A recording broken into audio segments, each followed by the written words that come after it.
Welcome to the scene-wise analysis of Act 4, Scene 3 of the play Hamlet, Prince of Denmark. The Act 4, Scene 3 is an important scene. Even though it's a short scene of just 71 lines, it introduces King Claudius, two or three of his lords, the friends of Hamlet, Rosencrantz and Guildenstern, and of course Prince Hamlet.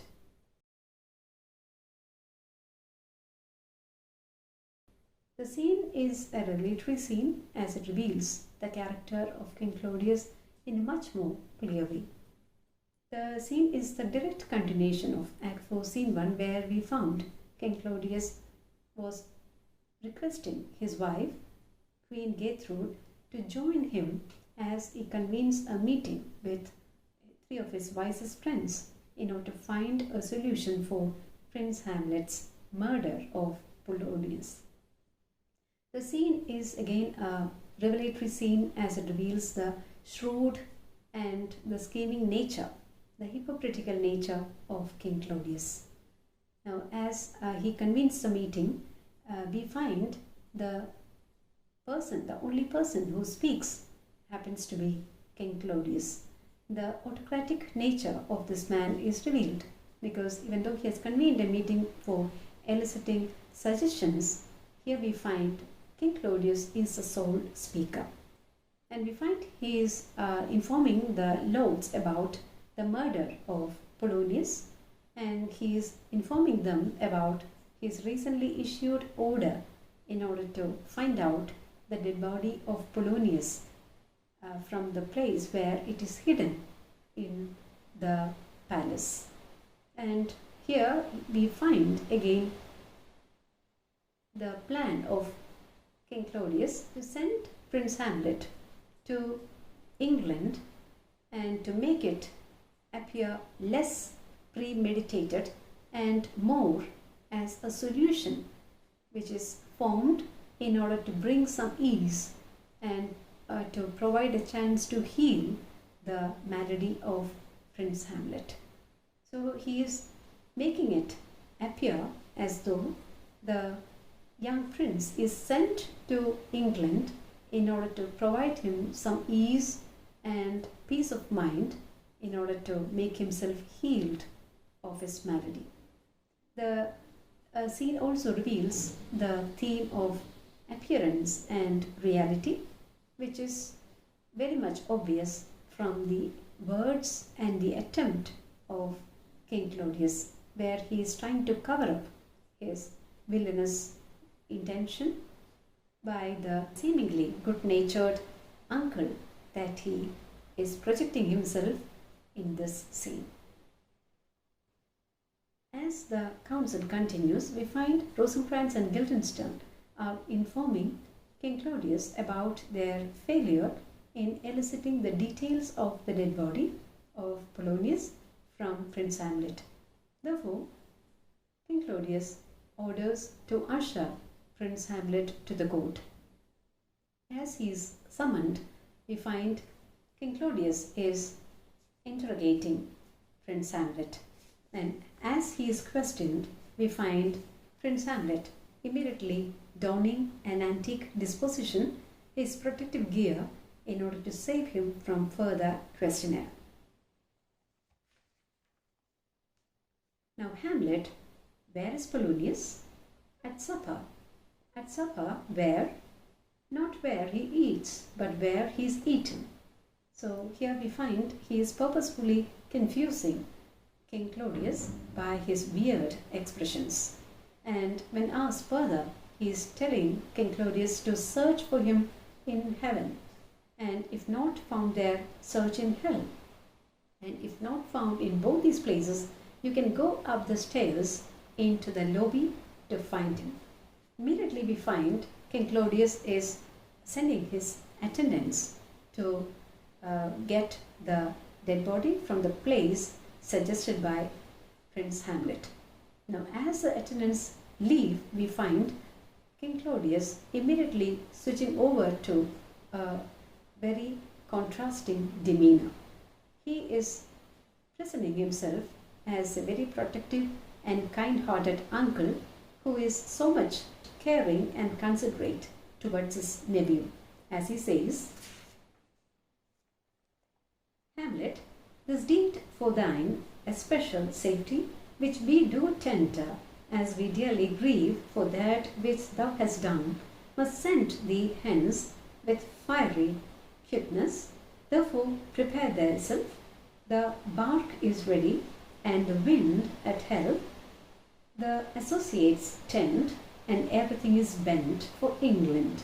So here the intention of King Claudius is to make Hamlet convinced about the immediacy and the importance of the journey to England, which is actually charted in order to save him from a possible commotion in Denmark.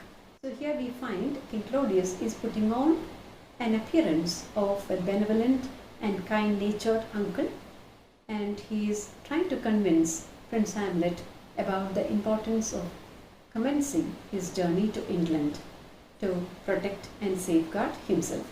So here we find King Claudius, through his mellifluous words and his painted expressions, are trying to put on an appearance of a benevolent and kind-hearted uncle who is so much considerate and supportive of his nephew.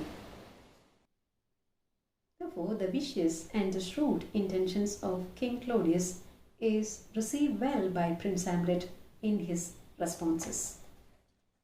For England, I, Hamlet, good. So he said, if thou knowest our purposes, I see a cherub that sees them, but come for England, farewell, dear mother. The verbal expressions of Prince Hamlet reveals a new Hamlet, who is more poised and more intuitive than before. It also reveals Hamlet's awareness of his uncle and his vicious nature, and he already knew about the journey which was assigned to him, and he already shared the information to his mother in Act 3, Scene 4, when he revealed about the impending journey to England. So, but the words uttered by Hamlet, they reveal 4 important realizations attained by Hamlet. Firstly, he now realizes the benign and the benevolent nature of the ghost of King Hamlet now. He knows that the ghost is more like a cherub who will lead and guide him during his journey. Secondly, the words uttered by him reveals the reconciliation that he has made with his mother, which is reflected in the way he has bid farewell to Queen Gertrude in the scene. The scene also reveals his anger, his hatred, which is still ablaze against King Claudius. And fourthly, we find again Prince Hamlet is now more resolute, and he is now all set to face the slings and arrows of his life, as he is ready to go to England and to face the challenges offered to him there. So the scene ends with King Claudius ordering the attendants to make the necessary arrangements for Prince Hamlet to commence his journey to England before daybreak. And the scene is, at least the conversation is ending with King Claudius, who is more in a relaxed mood, since he is expecting the successful completion of the journey of Prince Hamlet. As the conversation gets ended and as the characters leave, we find King Claudius uttering yet another soliloquy, which reveals his ulterior motive to get Prince Hamlet executed in England. In fact, he is seeking the help of the Kingdom of England to commit the act of murder as an expression of the country's, as an expression of England's political allegiance towards the Kingdom of Denmark. In fact, he wants the Kingdom of England to do the act of murder as a tribute to the Kingdom of Denmark.